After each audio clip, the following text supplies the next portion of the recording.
Welcome to a special edition of the JWILLY Show. Normally I'm in my apartment in New York City on Zoom talking to Coach.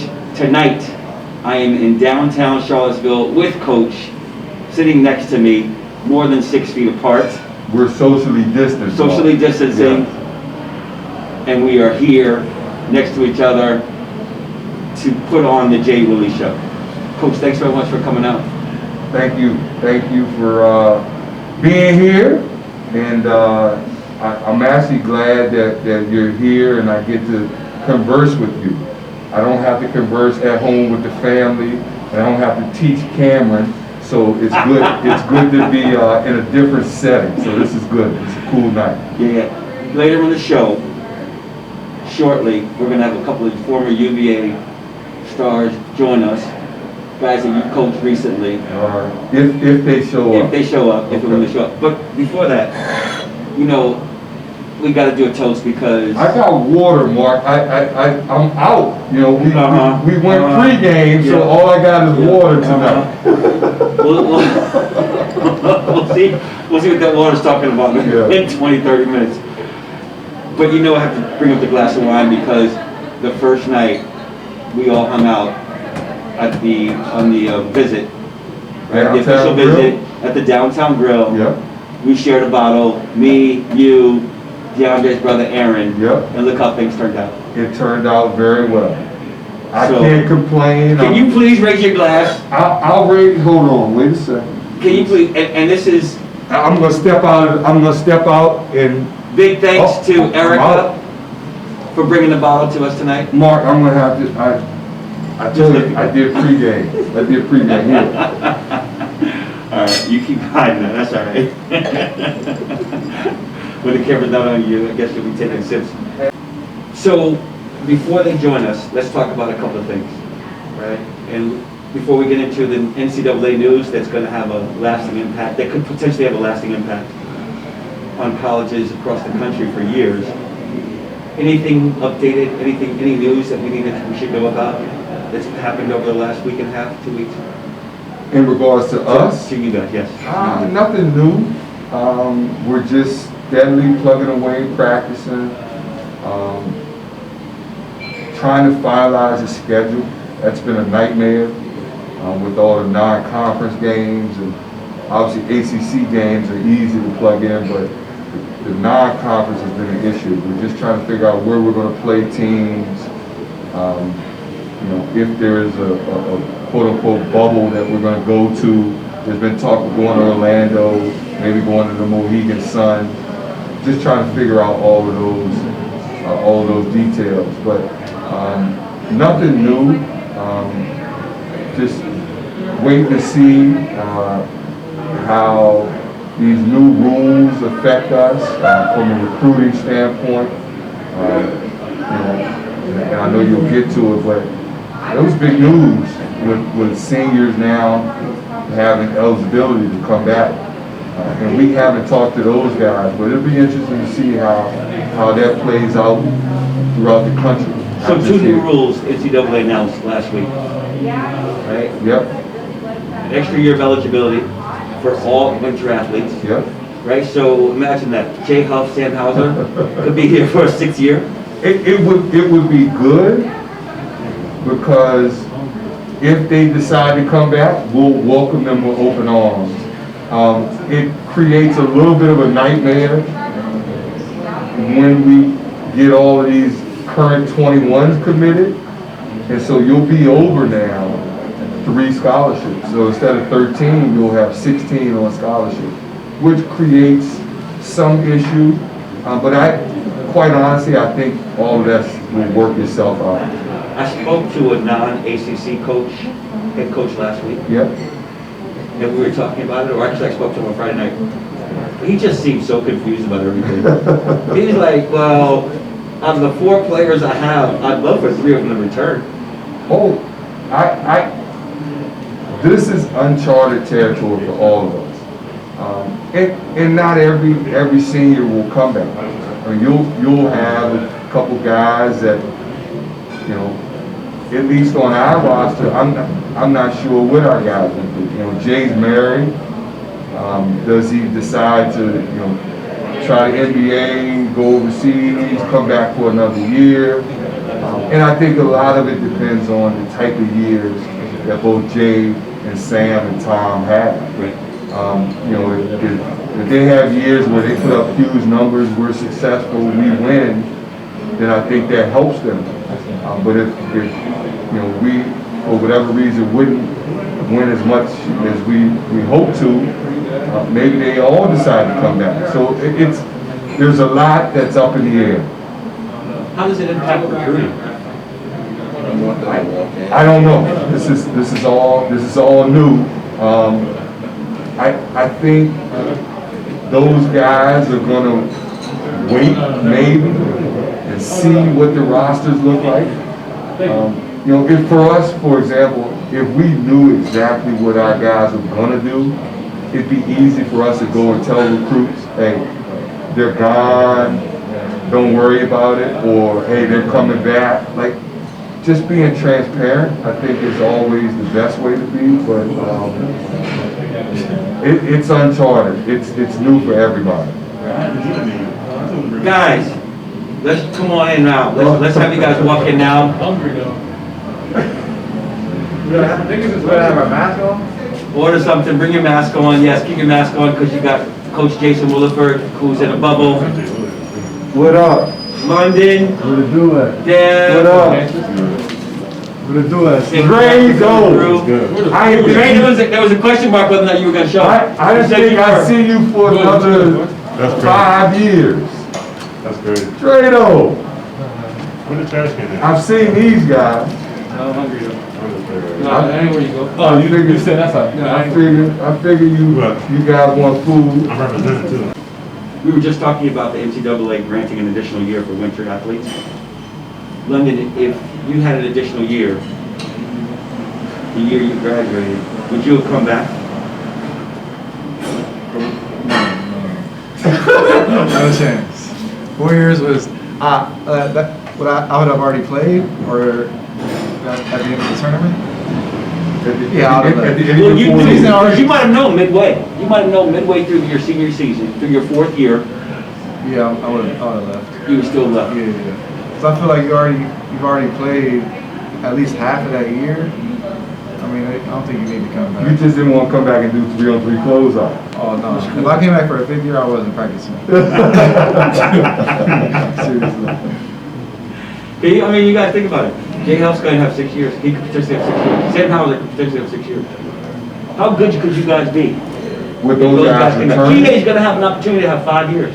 with those guys, if they chose to come back, we'd be okay. We'd be pretty good. All the power. I don't know if we'd be as good as with those two, with winning it all, but we'd be pretty good.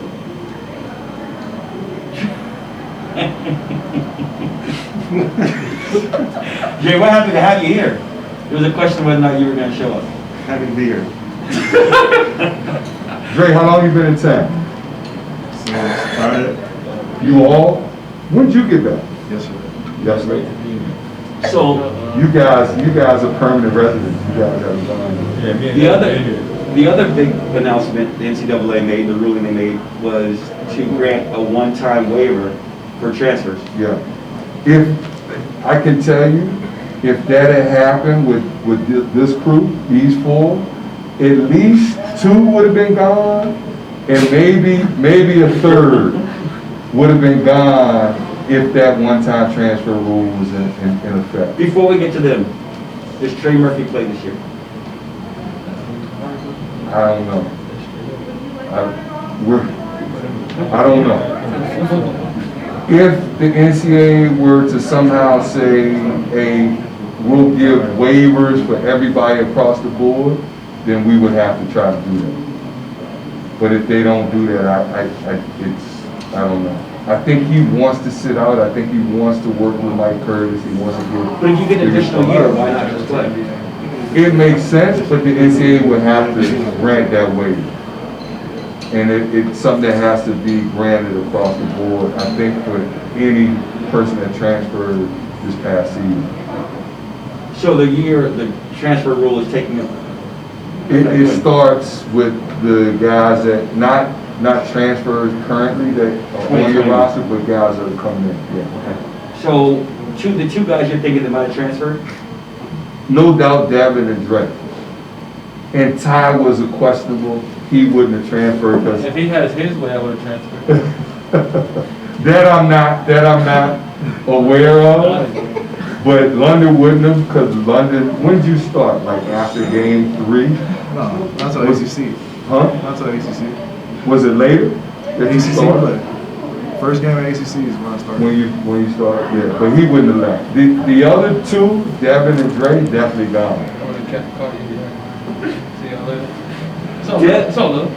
Dev and I were talking last night about his first game, his first actual game. Yep. And he said, I don't know if I was ready, my redshirt first year, right? And he said his first game, JMU. Ask JMU. At JMU. his first game, he started as a redshirt for first year. Yeah, because somebody didn't play. I had a triple single. Somebody didn't play that game, That's tough. and Dev started, 3 games. and Play no more. that was a tough game on the road to start the year. We smacked them. That was not tough. No, early in the game. No, was the tough. environment was tough early. That's how games start. It starts off 0-0. Like, it's gonna be close. Like, Tough. No, London. man, it was gonna be close. Like, It was, Great I time. remember it We ended was up loud, the band was loud, like Yeah. it was a crazy environment to That was start at the year. JMU. So At was JMU. it a crazy environment or was it a close game? It was close early, I think we pulled away. Was it close? it wasn't close. No, So at the end of the game wasn't close. No, we pulled away, it was close early, Justin played well that game. and then, but I just remember it being a crazy environment, Dev, you said Dev would have definitely transferred. no doubt. Damn. So, Dev, when was it that you found out you were going to redshirt? The day of the game.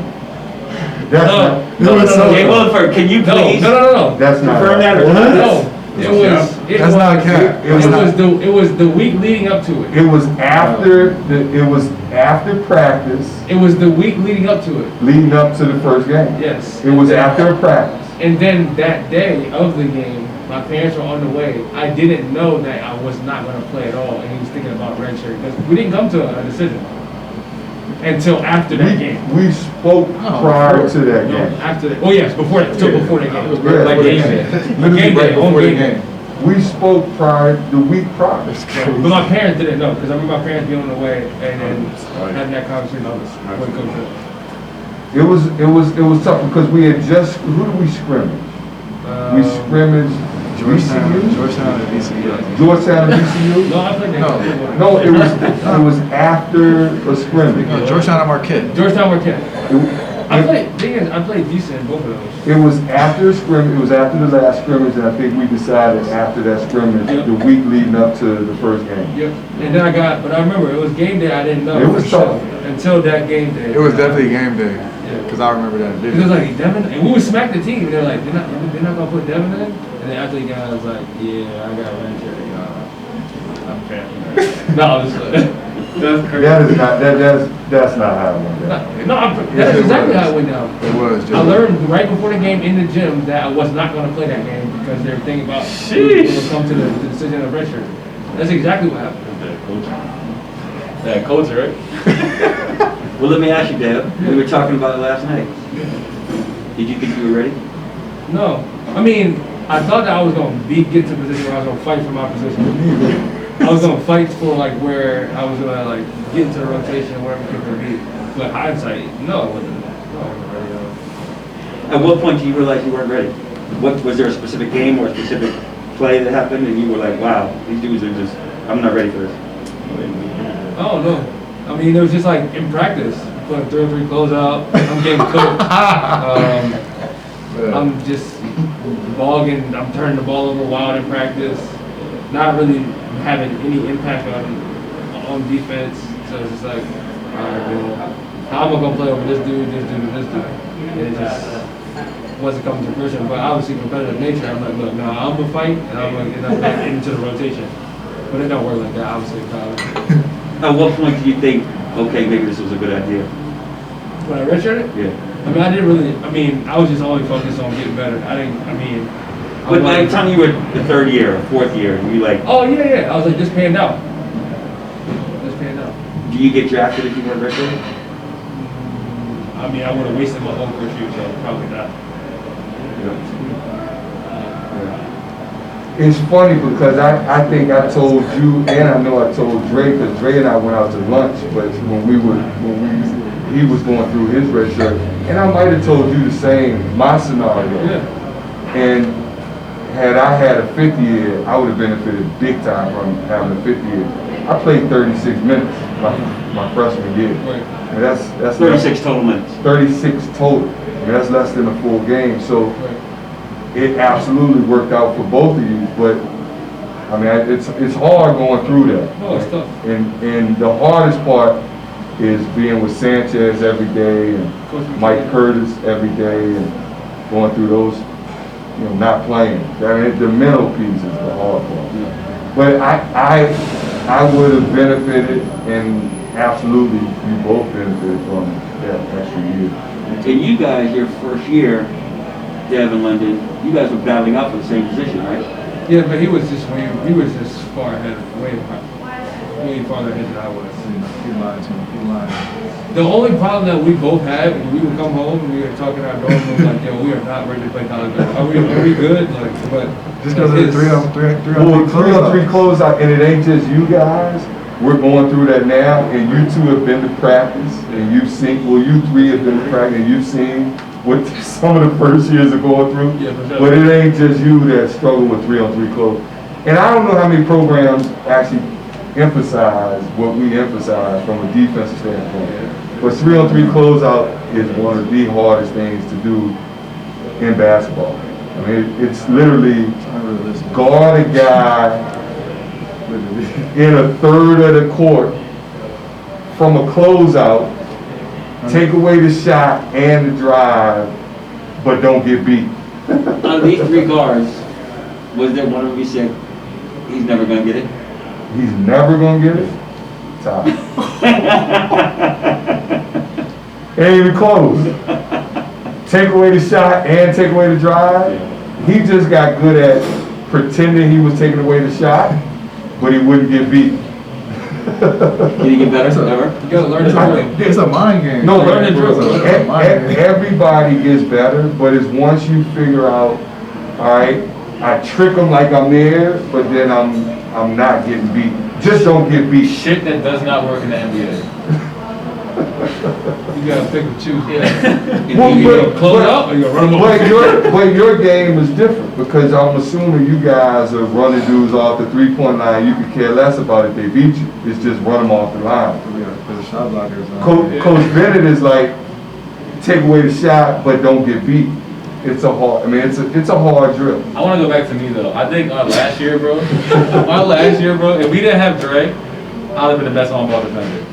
Best on ball. He don't count because he couldn't guard nobody over 6'2". He don't count. I disagree. Who even higher? Don't say Kyle. On ball. Bro. Brax. Oh, okay. Yeah, for sure. Racks. Yeah.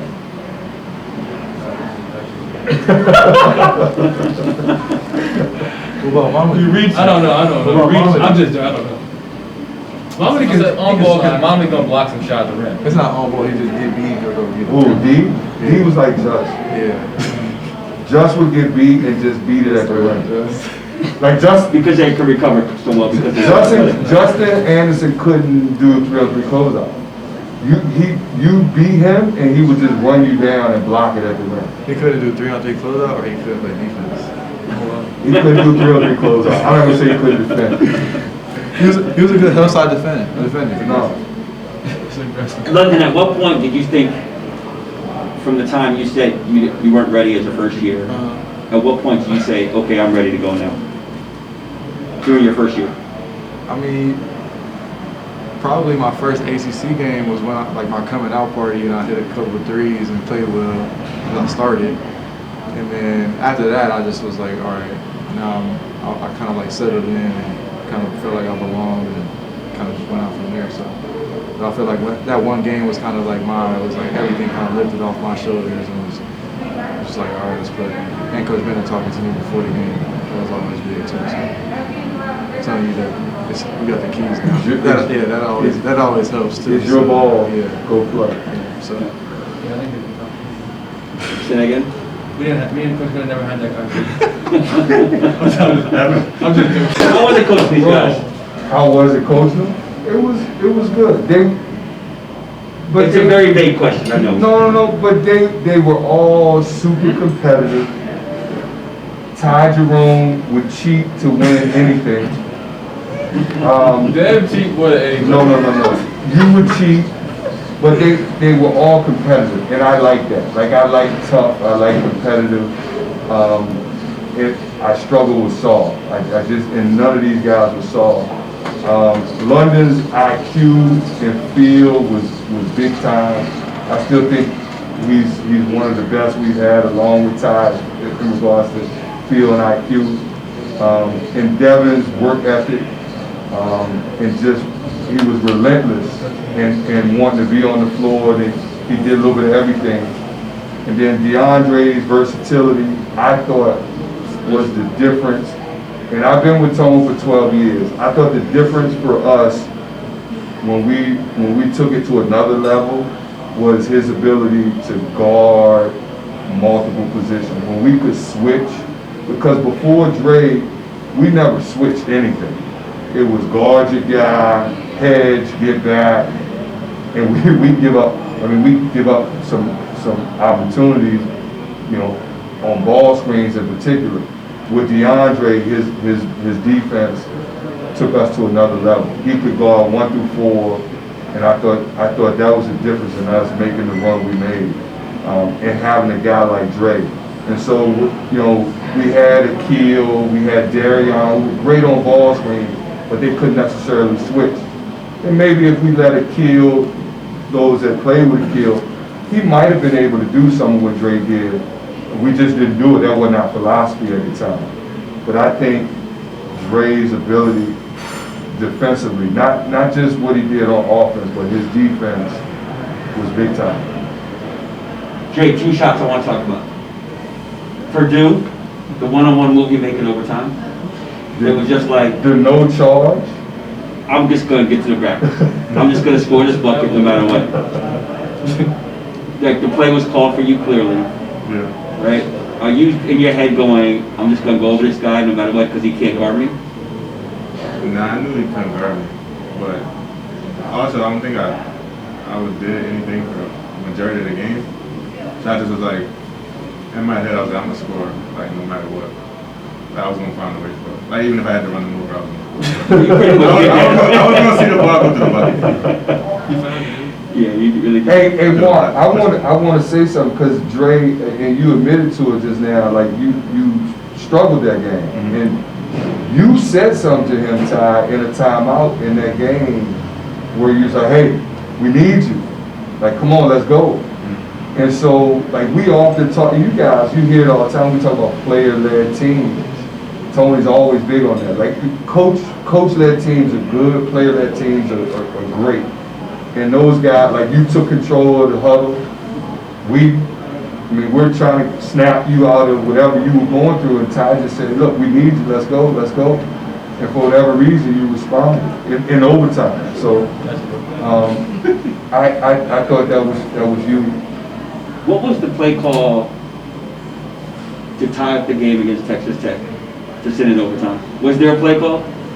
I want to say we ran just an M middle ball screen, M with a M maybe with a M end screen or whatever we call it, but it was a middle ball screen. It was just instant. And then Ty he made the right play, and Dre knocked down the shot. But we went. They were bothering us defensively. Yep. And we were running some 3 game, and I think we stopped running 3 game and went all middle ball screen. We kept the ball in the middle of the floor, and we played middle ball screen. What did you see on that I drive? wish. I was just shocked they helped. I thought they had to lay it up. Yeah, that's a bad defensive position. Terrible. And that's a good defensive team too. That's why I was so shocked because I was like, I remember before the game they were like, best two defenses in like numbers wise in like, you know, last 40 years or something like that.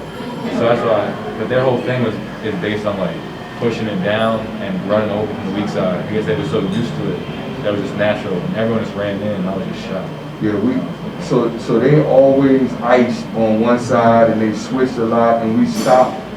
We kind of just kept the Can you ball. describe what we said ice? What does that mean? Help me. So if the ball's on the outer third of the floor, they're trying to funnel everything to the side, to the baseline, keep it on one side, deny reversal. And that gave us some problems in our we call it 3 game. And so we end up, gave it to you, play in the middle of the floor, some middle ball screens with Mama D.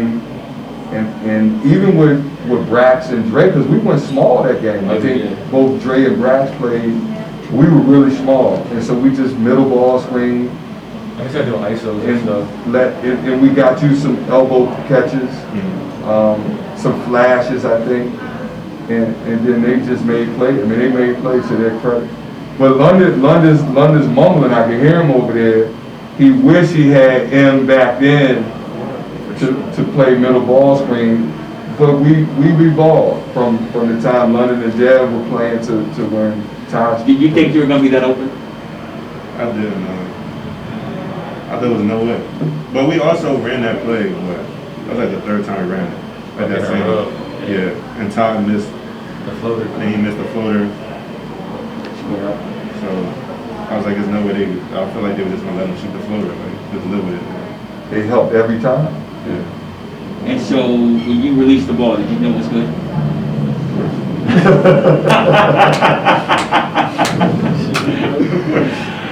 I told you yesterday I was in the gym watching you guys shoot, and your form looks so fluid and effortless.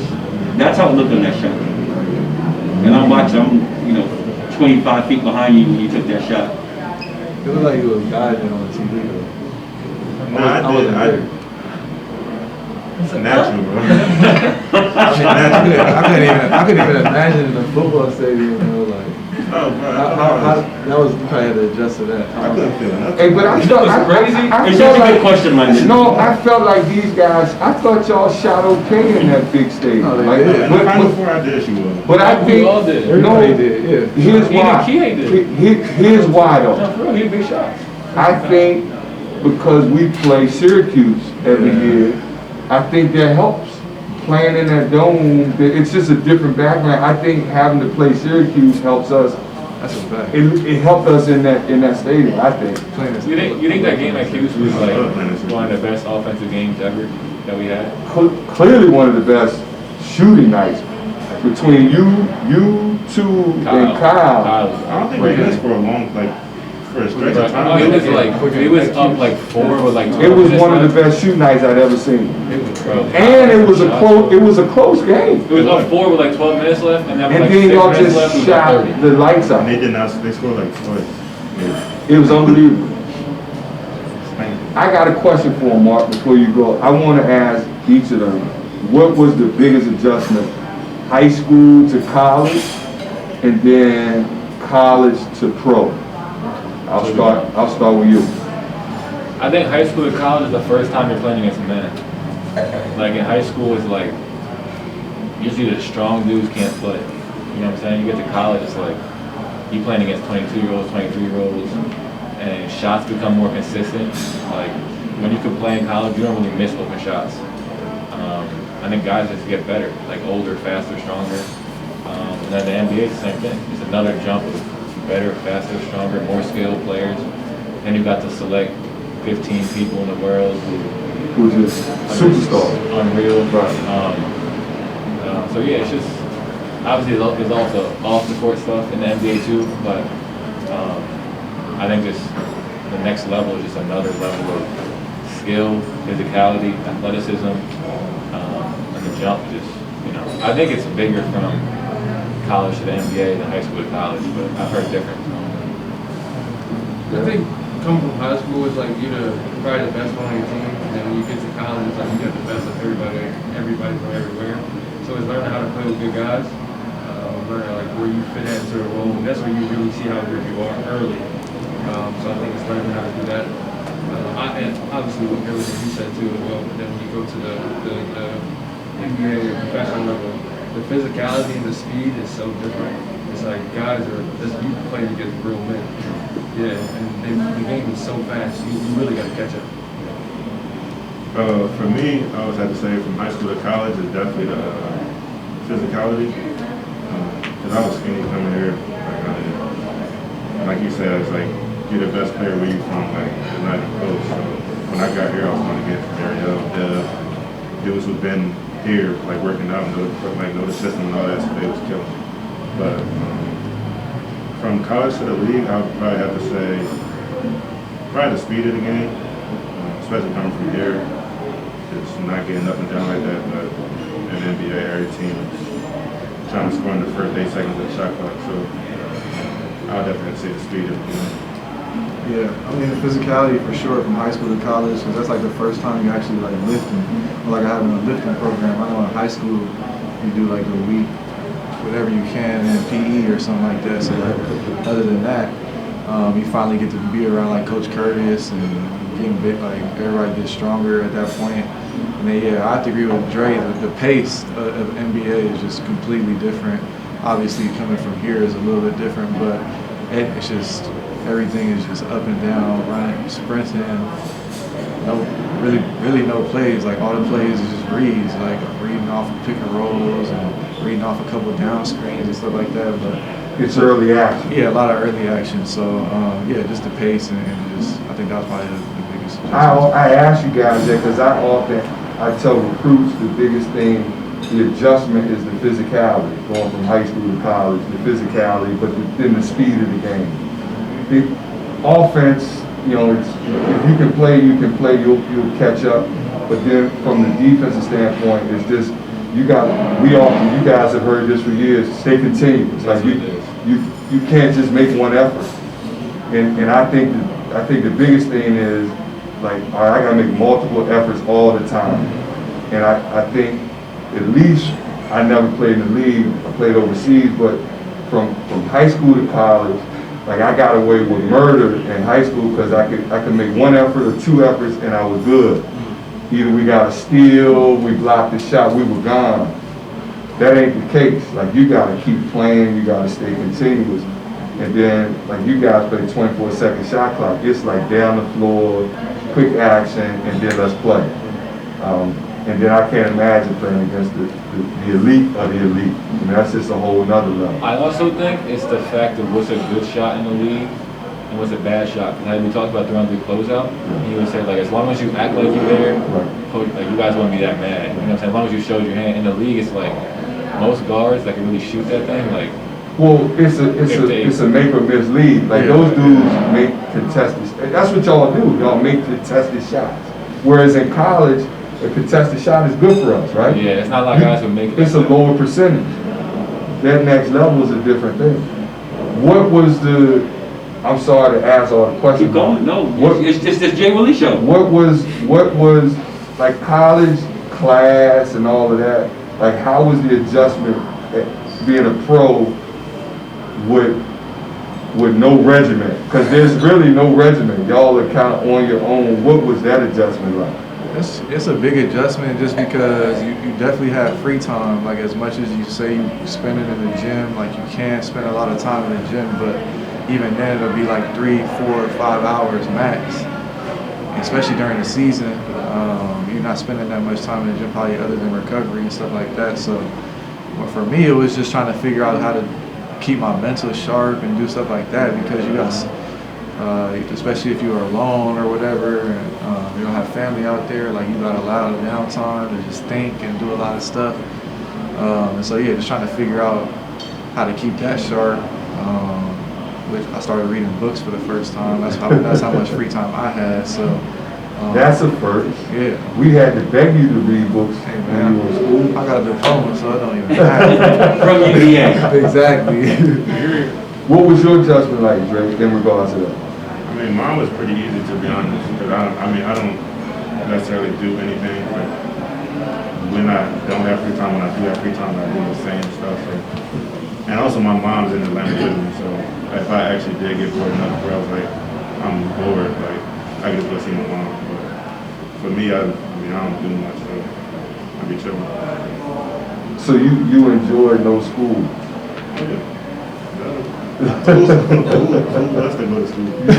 From a social standpoint though, like you guys, did y'all miss? Like did you miss UVA? Like did you miss? Oh, yeah, for sure. Yeah. Even just the brotherhood between us, Just your teammates. just your teammates, Yeah. like that's probably the biggest thing. Is it different though, like in the league, because guys got families, you don't spend as much time, like it's just not the same? After practice, I mean, you see them tomorrow, the next day, you know what I mean? It's Yeah. Six dudes in an apartment. Like, Yeah. I'm about to say in college, I don't think I ate one meal alone. Like in my 3 years here, my first year, I think 90% of my meals, the four of us ate together.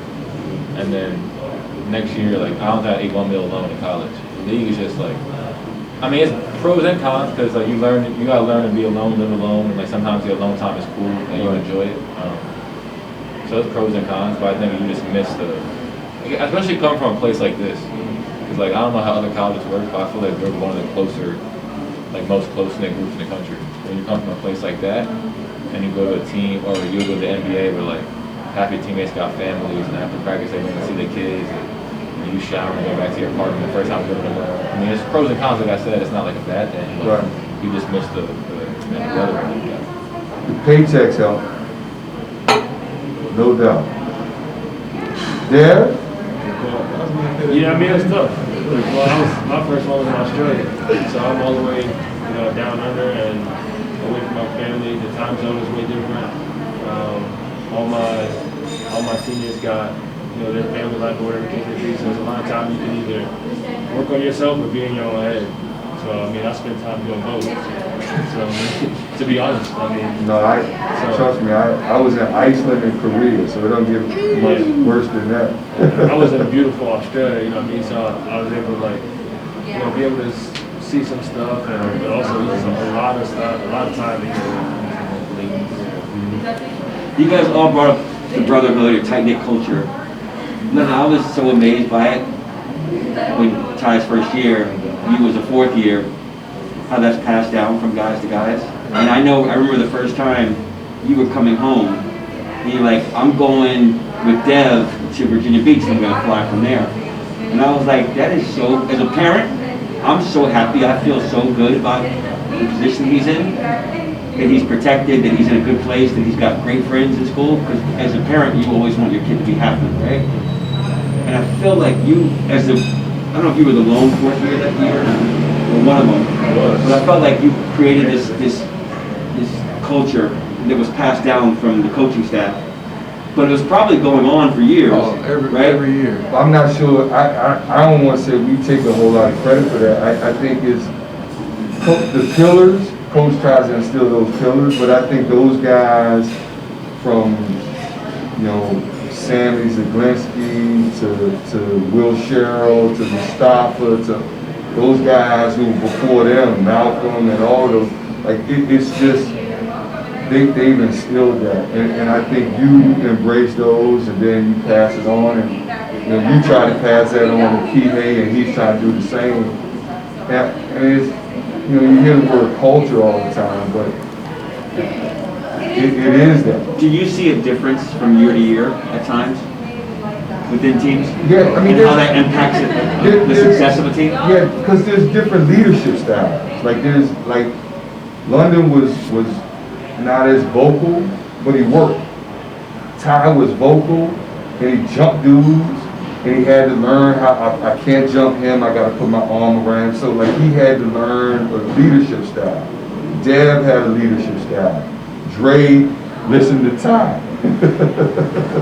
and it is what it is. But like I think the leadership over the years, those guys, there's different styles, but I think everybody bought into, look, we're trying to make this group a better group. I'm going to go back to that shot against Texas Tech to send the game into overtime.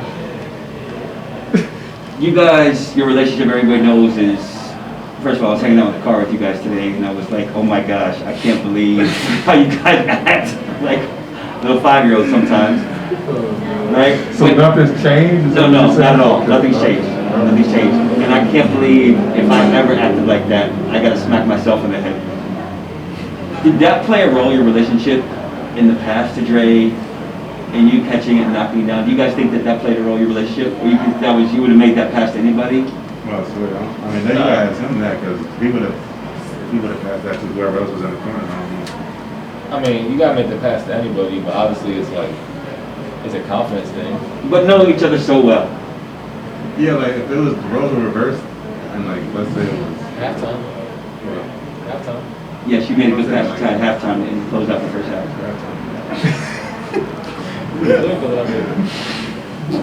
I'm saying for the game, you know, like it's just like I don't know. Like I work out with Ty, like we work out with each other, so like we know we can make that shot. Like we've seen it like plenty of times. So it's like just passing it to me or me passing it to him is like I got like a lot of confidence. But I like I said, I don't know if he would have like we saw someone else there, if he would have passed it. But I mean, I feel like roles were reversed, I would have passed it. I think it's two things, right? I think one,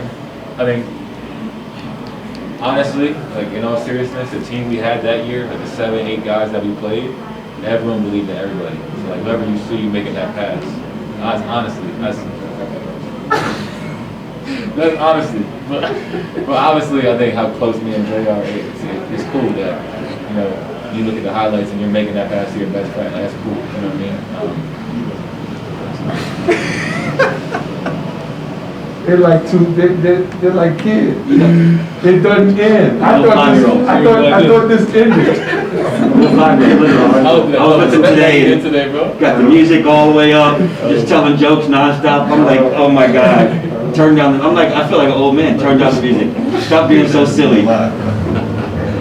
Incredible. But I'll say this in all seriousness. I think there's a built-in trust when you guys put in the type of work you put in. Like you guys, that summer after the UMBC game, that summer you two worked extremely hard together. I don't know who else was with you. I think it was just you two.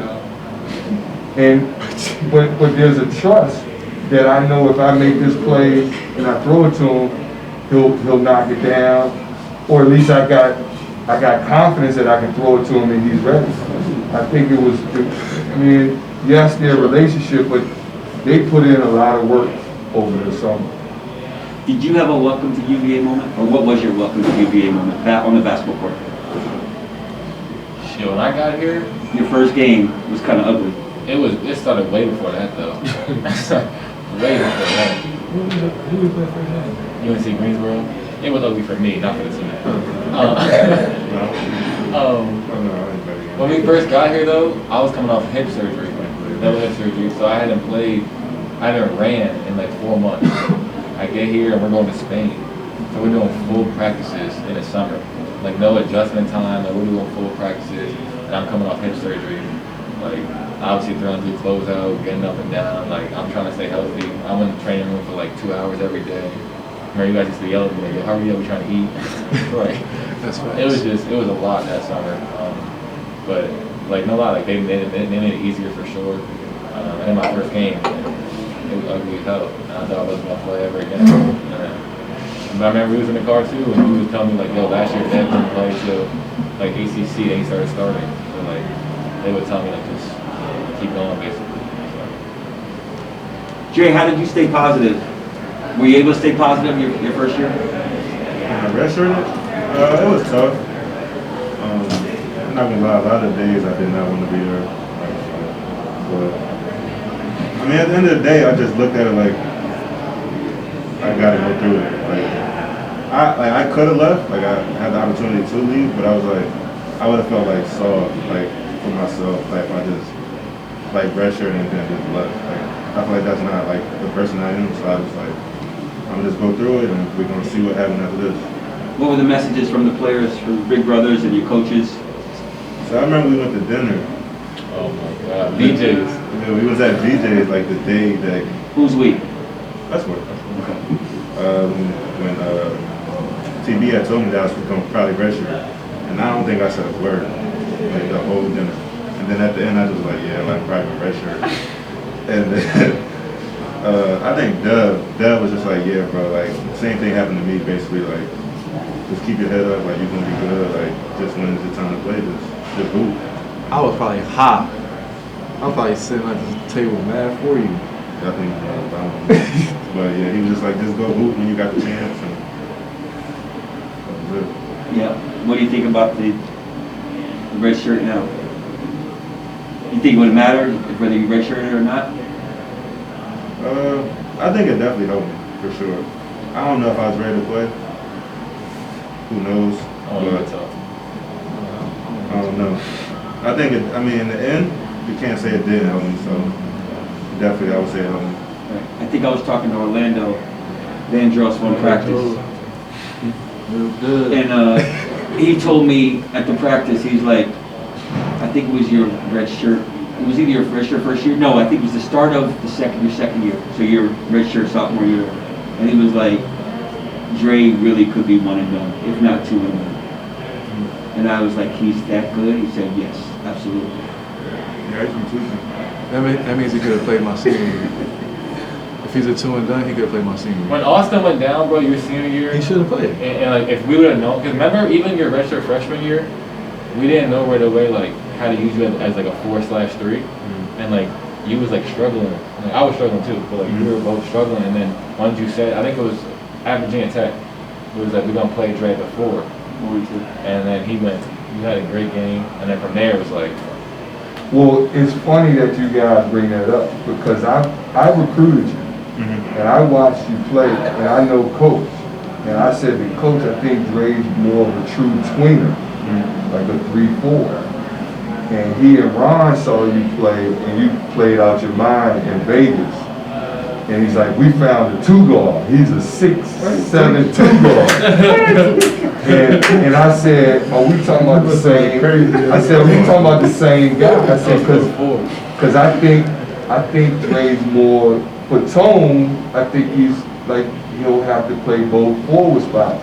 And Ron was like, no, he can play the 2. So I said, okay. So after the Virginia, you just talked about after Virginia Tech, we kind of played small ball. Like that was my first good game. Yeah, and Coach said to me, because he came in the locker room, he said, all right, I don't want to hear it, but you were right. And he said, we found our lineup, like that's what we're going to go with. And so we end up playing you as a mismatch, kind of small ball 4, stretch 4. The game has changed so much where it's positionless, and you did not want to hear that at the time when you were being recruited. But if we would have told you were going to play some 4, we would have never, you would have went somewhere else. No chance. Because they was the ones setting the screens and all that. And so, but we end up playing you in 3 games, which I think you were okay in. And y'all, the main thing is, y'all got me the ball and got the So that was the biggest adjustment. So screen, get the ball, and play. Just give me the ball and everybody go. All right. So we adjusted, but we just couldn't tell him he was going to play a 4 because that was like, It was a lot. you know, mentally he had checked out. You said like for tone though, when you said for tone, I feel like if you went to Notre Dame or like some other schools, like you could have been a true 3. It's the way we play, like he was just so much better at the 4, offensively and defensively. How we talked about it earlier, like the difference he can make switching and all that. Like he was the reason that we could adjust on defense. But I'll tell you this, right now, Dre is the reason we're trying to recruit different. We want to recruit dudes that have his skill set, that can do a little bit of everything. Before we would have just got a good athlete that's 6'8", 6'9", and said go blow up ball screens and get back, but not necessarily do anything else. Now we want complete. Yeah, no, and it's hard. But I think that's where the game is going. Like you see, that's all that's in the league. And even the league's playing small. I feel like Mike Scott, I mean, I didn't watch Mike Scott in college that much, but I feel like the way he could score was probably similar. But he couldn't defend on the perimeter the same. So it was a difference. Yeah, it was a difference.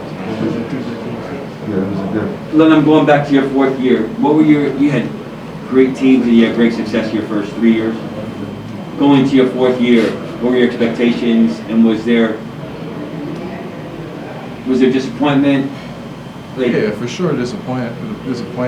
not at the end, but during the season. How were you? Oh able yeah, to- there was ups and downs to every season, except for maybe. I mean, there's ups and downs, but there are a lot of our years we were steady up for most of the year. So that year was definitely different. I mean, it started off with a down just from losing Austin. We're near the hospital. Wow, sound like it's raining on this.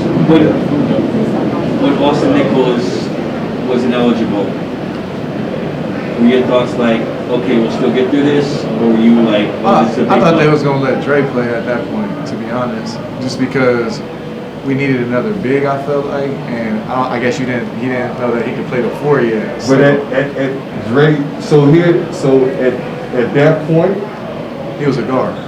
coach he was giving you every opportunity to play on the perimeter. Yeah. It was no, I recruited him as a perimeter. We're gonna honor that.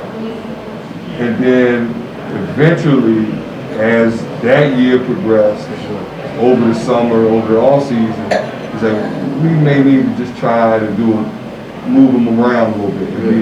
And it ended up working out for you.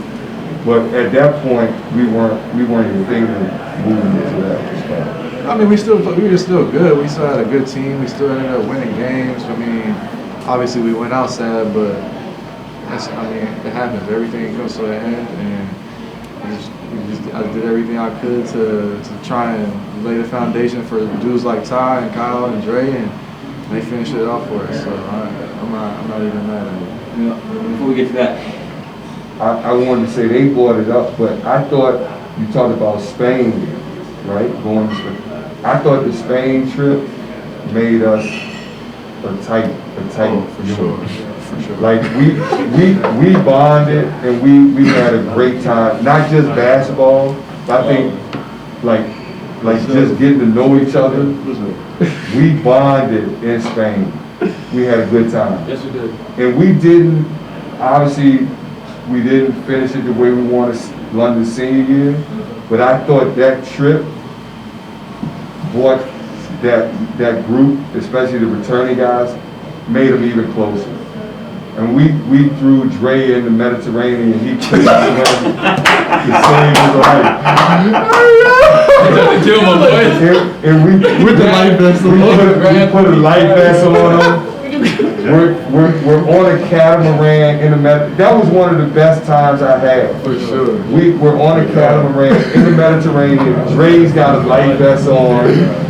And we're all like, just go, you'll be fine. And we throw him in, and he, like, literally he's in the air, and he turns, and he's trying to run back to the boat it was the funniest thing, but it made all of us tighter, I thought. And I thought that spearheaded what was to come for the future. London and Dev, how do we get Michigan State off the back? You might want to talk a little more about that game. Michigan 2 games, 2 years in a row. Yeah. Right? I mean, if we were at the first game one in New we should York. have won. The second one. Was that the first one what? But The that first one brought- at Madison Square Garden was the game we should have Tab won. got fouled, and Jeezy turned his ankle. Yeah, if Jeezy doesn't turn his ankle, we win that game for sure. But he was hurt and got hurt big game, and Adrian Payne was always going nuts. Brandon Dawson He was too. going, both of them. So they had a good team. I mean, both years they had. But then again, that plays into the fact of having somebody like Dre, because most of the time, if we had a big man, we played against a big man that popped and was able to create for himself and shoot the three, like, we struggled because we didn't switch. So, like, again, that evolution of how y'all ended up winning it is having somebody that was able to switch, and I feel like that's when we kind of ran into our most problems for the first, at least all my 4 years, was playing against a 4-man that could pop, shoot the ball, and put it on the floor. So that was always always. It for us has always been an Achilles within our system. Pick and pop guys, 4s or 5s. And then the next year in Charlotte. Yeah, they smacked. It was close, but I think a big part of that was we were trying to implement Justin back into the lineup, and we were after he got hurt, we started rolling. Like, we were rolling with him, and then Evan stepped in and played really well for us. And then Justin came back right at the beginning of the ACC tournament or something like that. So we played, 2 games with him. And we were just kind of, we were just kind of trying to implement them, and it kind of ruined our rhythm a little bit, I think. Obviously, we needed them if we were going to try and win a championship. So I think him getting hurt obviously kind of ruined that for us. So. What was your best team while you were at UVA?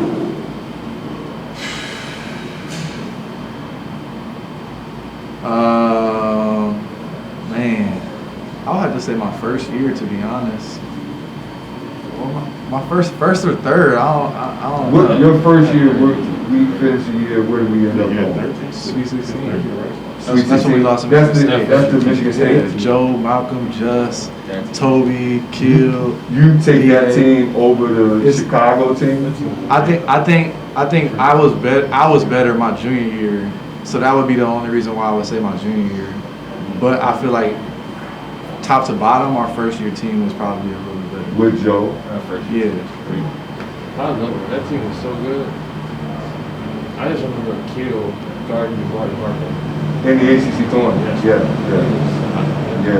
You did a heck of a job. I struggled. I still don't know. Though we had some good teams, but none of them could have beat my '95 team. There you go.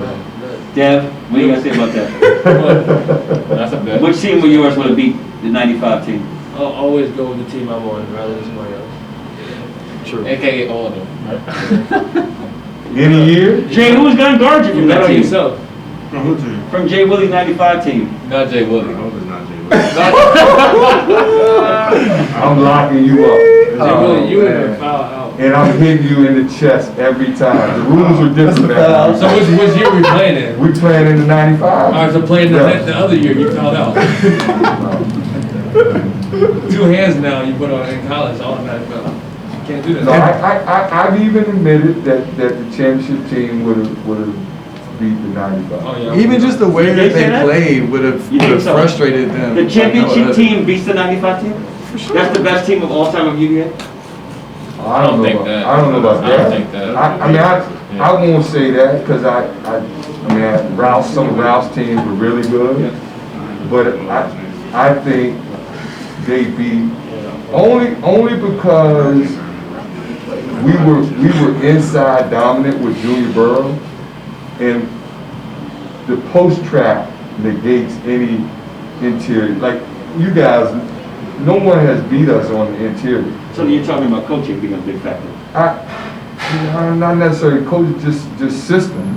I don't know this coach, but Junior wouldn't have beat that team. They would have took the ball out of Junior's hands. Somebody else would have had to beat Would it. have made you have to make plays. And I would have made plays.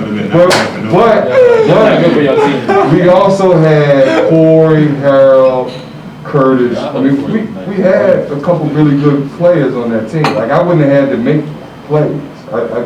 I would have given it to them, but the post trap would have negated Junior, which was the focal point of our '95 team. I think we jumped back too many years though. Like, if you look at the teams on paper, I don't think our team is better than his first year team. With Joe? With Joe, Malcolm, Justin, all of them, Akil, all the Darion, Akil, Mike Darion, Mike Toby, AG. like realistically, we had. I think it was just the evolution of like everything that happened out of the team to be so good. Who's not AG? For real, Mommy is like that though. Like, Again, I will tell you, it didn't matter on the interior. Where we always got hurt was dudes that went off on the perimeter. and we had a lot of those. Where dudes would go get their own. I'm saying we had. But Like you said earlier, we had 3 Number 1 option. number 1 options. We could have. But- That's That's what I'm saying. That's why I think it comes to evolution, because like you guys were nice, right? And then Coach Bennett took that team, and like every year he just Oh learned. no, we got better. And you guys talked about it, but I think when you said player-led teams, right? Like by our 3rd year, I think at least in my time there, that was the first year that like you guys came to me, you guys came to Dre, Kyle, whatever, and was like, listen, like this is your team, like especially offensively. Like defensively, it's never gonna change. Like we gotta do what you guys said. You know what I'm saying? But like that's the first year. Like I remember you guys would come to us and be like, listen, like, this is your team. Like, that was the first year. And I remember we sat there, me, you, I want to say Johnny, and JPJ, right before our last game, before our last home game that year. And I was telling you, I think it's the first year where, like, we really feel like the coaches really believe in us. Right. You know what I mean? Since I was there. So I think it's all that, like, evolution of all that stuff. Like, But when you say, like, you name AG and Toby, like, Malcolm was really good. Yeah. Lund was good. Joe. But AG and Toby they wouldn't have beat you. just on the boards though. Like It's AG was a man child. watching AG, yo, he finished. I mean, You got, but Mamadi and Jack's physicality. Like you, and then We talk about Jack- and AG's skill. I understand Jack that. was the best teammate I've ever had, and he was a great leader, big physical dude. But a lot of times, when we wanted to play like against a really good team, we would only. We finished with Mamadi. Right.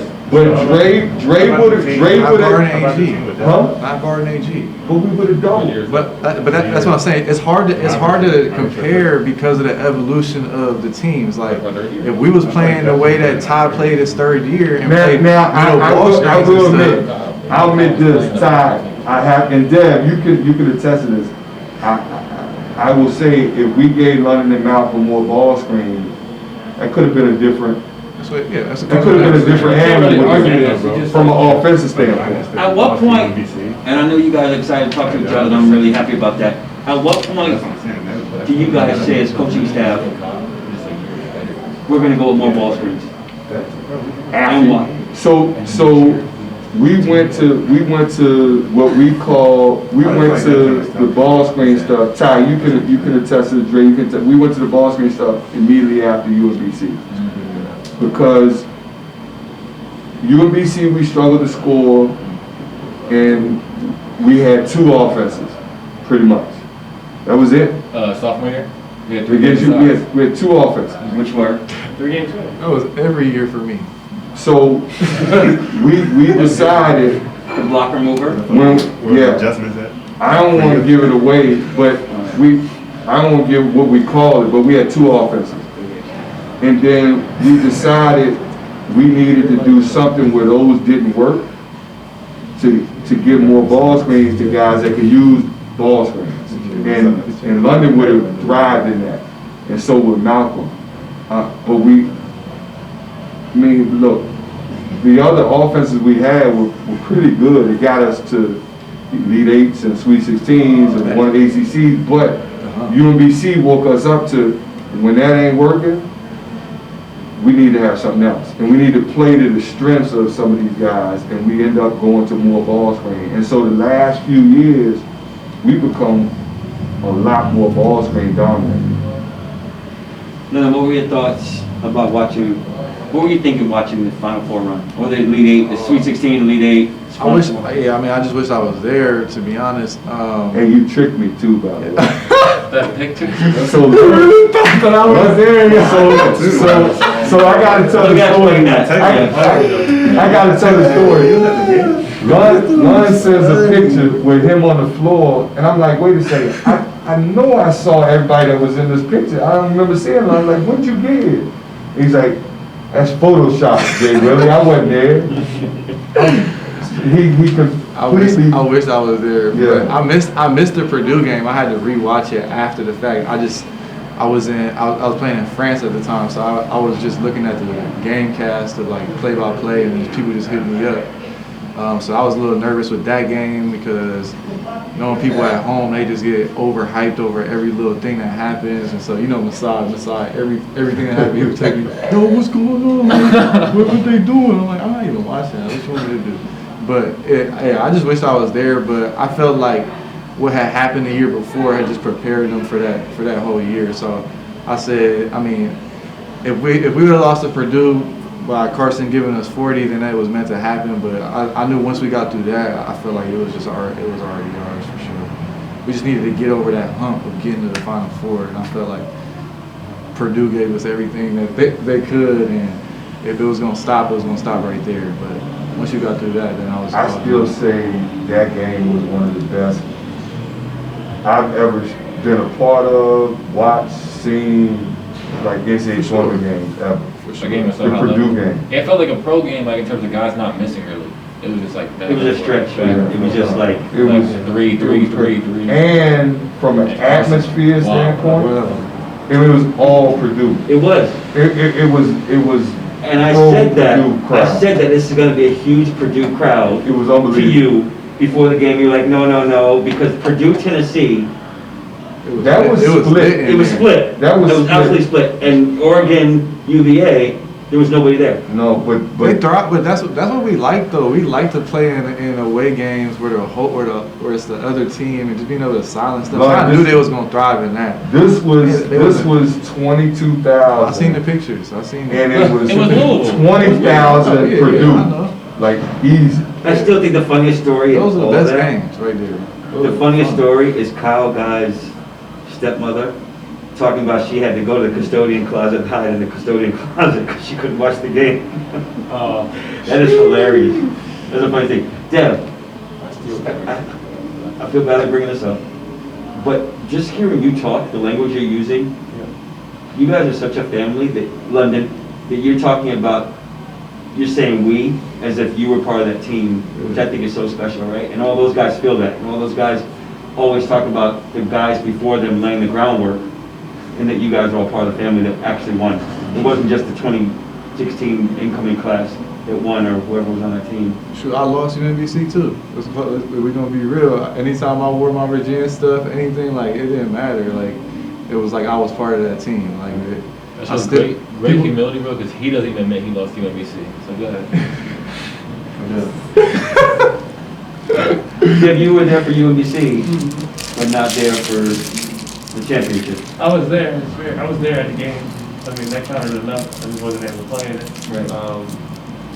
I was happy for everybody. I was happy that the whole organization, well, the whole program was able to get over the hump of the UMBC loss, and it's like the highs of the highs, low to low. So I was happy. I was happy for everybody. What do you think went wrong in UMBC win? A lot. They made every shot we didn't make any. I got in foul trouble early, shut the whole first half. So does it? Yeah, me and Zay got in foul trouble.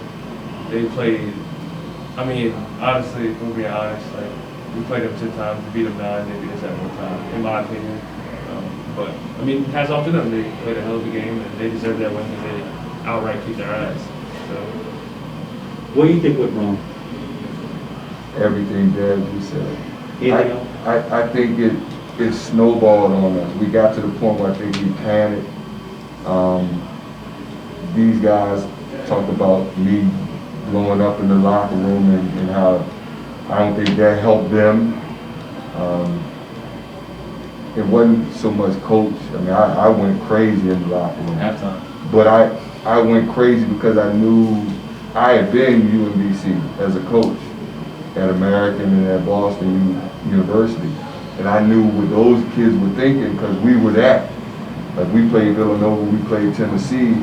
And so I was trying to get across to them, hey, you just gave them life. Like they got confidence and now we're in a dogfight. And I don't know if they necessarily knew exactly what was about to happen. I knew because I coached a group that literally, when I was at American, we thought we should have won 2 games in the NCAA tournament. And we played a really good Nova team. We're up 15. We ended up losing, but we're up. And so I kind of knew their mindset. And until you go through it as a player, I think it's human nature to, we're 1, they're 16. You know, we'll turn it on. We just didn't have enough to turn it on that game. And I think it was a hard lesson to learn, but I'm glad we learned it because it absolutely prepared us for the following year. But I think we panicked and then we didn't know how to react to that. I saw a poster today walking on grounds that showed, it had, I think it was Faith, and it had the team, championship team, and it had the graphs of the game against Purdue, the game against Auburn, the game against Texas Tech, the percentage of chances of winning. Did you ever pinch yourself, Jerry?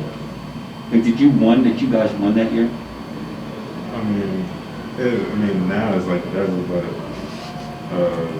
when it happened, it took me a while to like, for it actually like I really just won the championship. But yeah, I would think about it every day. I would go back and watch the highlights. Like, I was just like for like a week straight, just like thinking about it, going back and watching it. So it's like all that was on my mind. But as of right now, it's like we won. Yeah. Do you have a favorite championship run moment in the tournament? Mine would probably have to be the second half against Webb. Yeah. Because it was a close game. Even the end of the first half, actually. But like just like that whole like coming back from, I think we were down like 16 or something. Coming back from that, that probably was my favorite one. Well, hold on. Where's that right when you hit the shot that set the game in the overtime against Texas Tech in the championship? I mean, we won't get to that point when we come back in that game, so I still have to say that. And with you guys being here, could you sense how tight it was in there in that Gardner-Webb game? I can feel it through the TV. From the year before, like having to go through that because as a coach, you could cut it with a knife, it was so thick. And we got down again, it's like, oh, here we go. I vividly remember. Did you guys feel that way? That was like a road game too. Yeah. They had their band going crazy. It was like an hour from their school or something like that. Yep. And when we went down 14 in the first half, I remember we called timeout. They like split a ball screen, made a floater. And we called timeout and the place was going crazy. Everyone was rooting for us to lose. Like they were going crazy. I walked back to the huddle like all these thoughts going in my mind. Like we're gonna lose again. Like I'm coming back to school. Like I'm thinking about everything. I'm thinking about everything, right? Like honestly. And then we go into the timeout, and then I remember you guys were so different. You guys were like just like be calm. And then I started thinking like, all right, if we're gonna go out, we're gonna go out like how we play. And we just came out and then timeout, made a shot, got a stop, made a shot. We started playing defense. Then we got to halftime, we were down 6. But we were in the locker room like, there's no way we're losing this game. Like that halftimes were so different. Like we were just chilling in the locker room. Like we were laughing in the locker room and all that. But when we were down 14, I was scared. Like I was really nervous. Down 14. Like I was not nervous all season. That moment right there. But we had to get back to that. Like you had to get back and then push through that. And that was what the whole year was, to get right back to where we were. Yeah. And there was a lot of pressure. And no one else in the country understood that pressure, I don't think, because we had to go through it. And because no one had ever done that before. It was real. Like I could sense it. It was even our fans. Like they were on that. It was crazy. It was crazy. It was. It really was. It was a hell of a run. It was a hell of a run. Do you have a favorite moment? There's a few. Playing, I think Gardner-Webb for sure. I remember the picture I always looked at, like running down the court. That was a tough moment. Getting to the Final Four. Texas Tech, which is a special game. Like that was another high-level game. Second half, they started scoring, we started scoring. And then watching one shot in moment, like sitting there with Kyle and Dre. And celebrating with you and everyone. It was all just that's a dream come true. That's what we used to watch growing up. Him and March Madness. So. Let's take off school on Friday. Exactly. We used to watch the whole tournament. So. You got caught that one day at school with your phone, and I had to pretend like I was mad at you with the teacher, and I asked you how could you possibly get caught. I watched you guys work out today in the weight room, and how serious you were, and how diligent you guys are, but how close you are. And when you think about it, 1, 2, 3 guys are playing the same position. And a lot of times that's competitive, that's animosity, sometimes that's dislike for each other. It's the total opposite with you guys. You guys are like a loving, special unit. I know you've seen it so many times. Well, let's not get it twisted, like we fight on the court. Yeah. But that's competitive, right? And that's what you're supposed to do on the court. But I mean, we watch you guys off the court.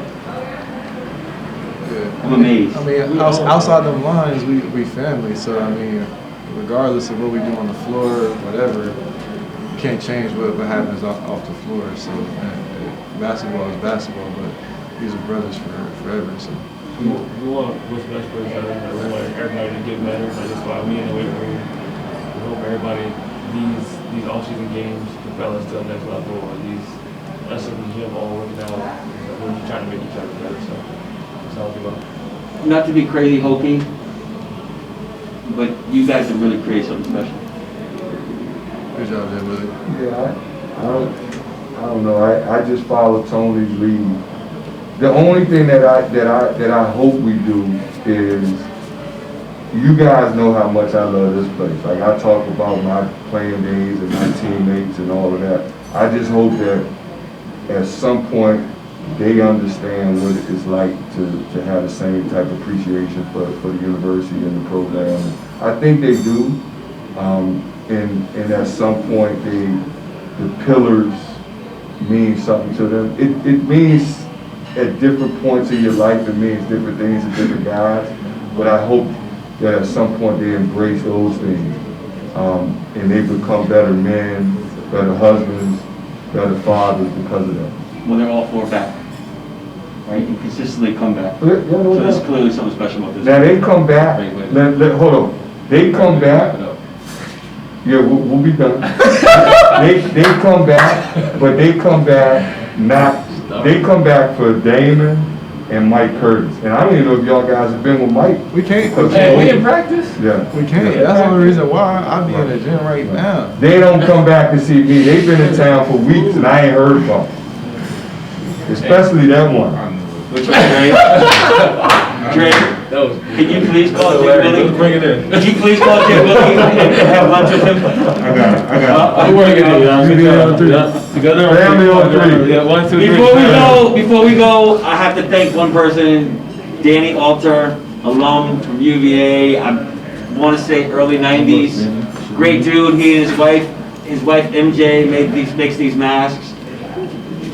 She's happy to make some. She's offered to make some for you, and if the crew goes to Mohegan Sun to play, she'll make them for you guys. Okay. Great dude. Great, unbelievable wife.